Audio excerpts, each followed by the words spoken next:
жүрегім дауламайтын, жүрегім шыдамайтын жазған хаттар бар да. Мен көп адамды сөккім келмейді, иә. Мен ауыр айтатын болсам, қазір алдын ала сіздерден кешірім сұраймын. Мен осы блогты жүргізгеніме ризамын. Мен өте төмен жағдайда болып, қазіргі Құдайға шүкір жаман емеспін, осы жағдайға қол жеткізген адаммын, иә. Алла тағалам қандай да бір адамға сынақ берсе, сол сынақтардың көбісі мен басынан өткен.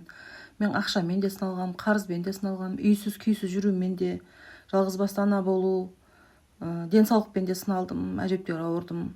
Жалғызбасты ана болдым. Жақсы ер азамат менің өмірімде кездескен жоқ. Мен өмір бақи біреудің аяулы жары болған жоқпын деген сияқты сондай нәрсе басынан көп өткізгем. Сондай жағдайлар көп өткеннен кейін бір адамға пайдасы тисе екен деп айтамын да. Мен қуанамын, мен блогымды 90% әйелдер, және ол кісілерге кішкене болса да көмегім тисе екен деймін. Сол үшін айта кететін жағдай, қыздар ешқашанда өздеріңді аяп жатудан аулақ болыңдар. Аяушылық сезімін тудыру арқылы біреу сені жақсы көрмейді.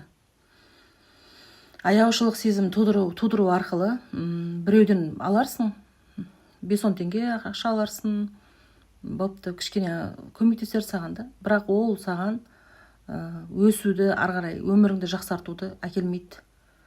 Одан кейін қасыңдағы күйеуің де, даже сүйген жарың да өмірлік.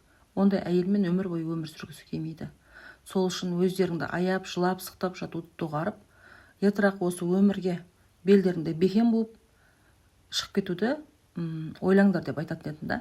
Мысалға сондай анасының сондай состояниясын көрген балалар, иә, оларда детский травма болмай ма? Болады. Ол травма өмір бойы қалады одан кейін баланың бойында, баланың санасында да. Өмірге жар болып біреуге тұрмысқа шықтың, өмірге бала әкелдің.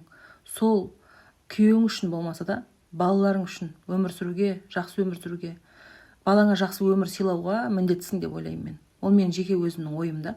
Өмірге бала келген екенсің, сол баланың жақсы тұлға болып өсу үшін, ол өмірде өзінің орнын тауып кеткенше сен оған көмектесу керексің, жақсы жолды көрсету керексің деп ойлаймын да.